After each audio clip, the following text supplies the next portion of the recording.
మనుషులు తమలోని వెలుగును మర్చిపోయిన యుగంలో ఒక సాధకురాలు సర్వమంగళ ఆమె మనసులో ఒక ప్రశ్న ఉదయించింది.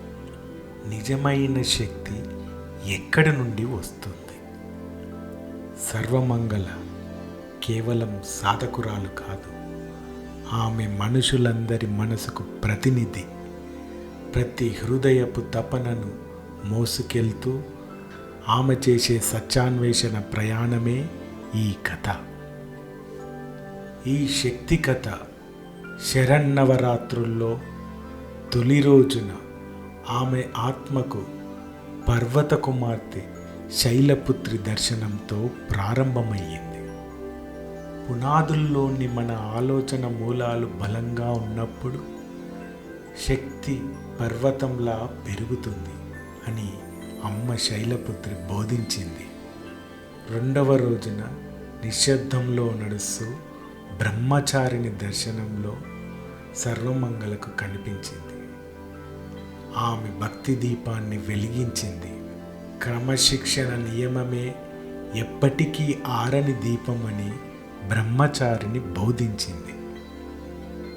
మూడవ రోజున వెన్నెల వెలుగులో భయం యొక్క నీడల సైన్యాలు ముందుకు సాగాయి. కానీ అమ్మ చంద్రఘంట దర్శనమై తన అర్ధ చంద్రఘంటను మ్రోగించింది. దాని నాదం భయాన్ని ఛేదించింది. ధైర్యమే నిరాశ కంటే గట్టిగా వినిపించే శబ్దం అని సర్వమంగళ గ్రహించింది. నాలుగో రోజున కృష్ణాంధకారంలో కూష్మాండ నవ్వుతూ దర్శనమయ్యింది. ఆమె చిరునవ్వు నుండి రంగులు పుట్టాయి, విశ్వాలు ఉద్భవించాయి. ప్రతి చిరునవ్వు, ప్రతి కరుణ సృష్టియే కదా అని కూష్మాండ రూపంలో తెలియజేసింది. ఐదవ రోజున అలసటతో నిండిన సర్వమంగళ రాత్రి నిశ్శబ్దంలో తూలిపోగా ఆ నిశ్శబ్దంలో నుంచి ఒక ప్రకాశవంతమైన పద్మం వికసించింది. దానిపై తన శిశువును కౌగులించుకున్న స్కందమాత ప్రత్యక్షమైంది. స్నేహమయి, బ్రహ్మాండమయి ఆమె స్వరం గీతంలా ప్రతిధ్వనించింది. సృష్టి అంతా తల్లి కౌగిల్లోనే నిలుస్తుంది. ఇచ్చే ప్రేమ, రక్షించే ప్రేమ, పోషించే ప్రేమ, ఇవే విశ్వాన్ని నిలిపే శక్తులు అని బోధపడింది. ఆరవ రోజున సింహం గర్జించింది, అగ్నిజ్వాలలు లేచాయి. అమ్మ కాత్యాయిని అవతరించింది. చేతిలో ఖడ్గం జ్వలిస్తూ ఉంది. ధర్మ పరిరక్షణ కోసం వచ్చిన ఆగ్రహంలో నిజాయితీ ఉంటుందని, అది పవిత్రమని బోధించింది. ఏడవ రోజున అతి చీకటి రాత్రి వచ్చింది. నక్షత్రాలు లేవు, ఎలాంటి వెలుతురు లేదు. నల్లటి రాత్రి మాత్రమే. కేశాలు అల్లకల్లోలంగా, కళ్ళల్లో అగ్ని జ్వలించగా కాలరాత్రి రూపంతో అమ్మ అవతరించింది.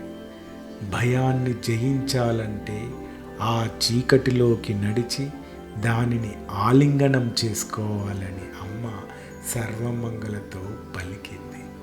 ఎనిమిదవ రోజున కారు చీకటి ప్రళయం తర్వాత ప్రశాంతత వచ్చింది.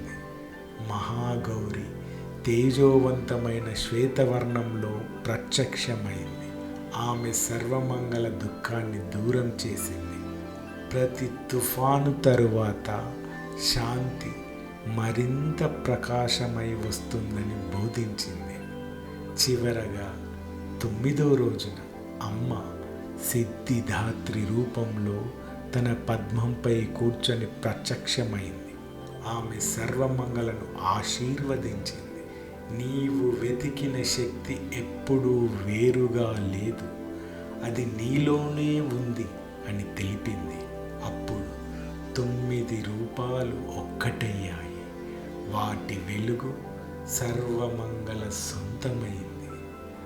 సర్వమంగళ చేతిలో దీపం సూర్యుడిగా జ్వలించింది. ఆమె సత్యాన్ని చూచింది. దివ్యమాత శక్తి దూరంలో ఉండదు. మనుషులు ధైర్యం, కరుణ, సత్యాన్ని ఎంచుకున్న చోటే ఆమె శక్తి ఉదయిస్తుంది. ఈ 9 రాత్రులు కేవలం వేడుకయే కాదు, మానవుల్లోని శక్తిని జాగృతం చేసే శరన్నవరాత్రులు.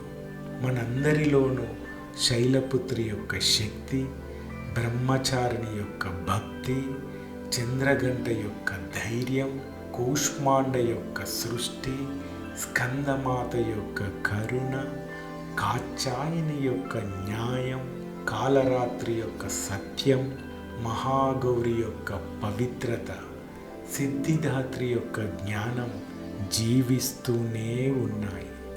మనందరిలో ఉండే అసుర గుణాలను త్యజిస్తే మనందరిలో దుర్గాదేవి శక్తి వెలుగదా? మీరే చెప్పండి. జయ జయ హే మహిషాసురమర్దిని, జయం జయం.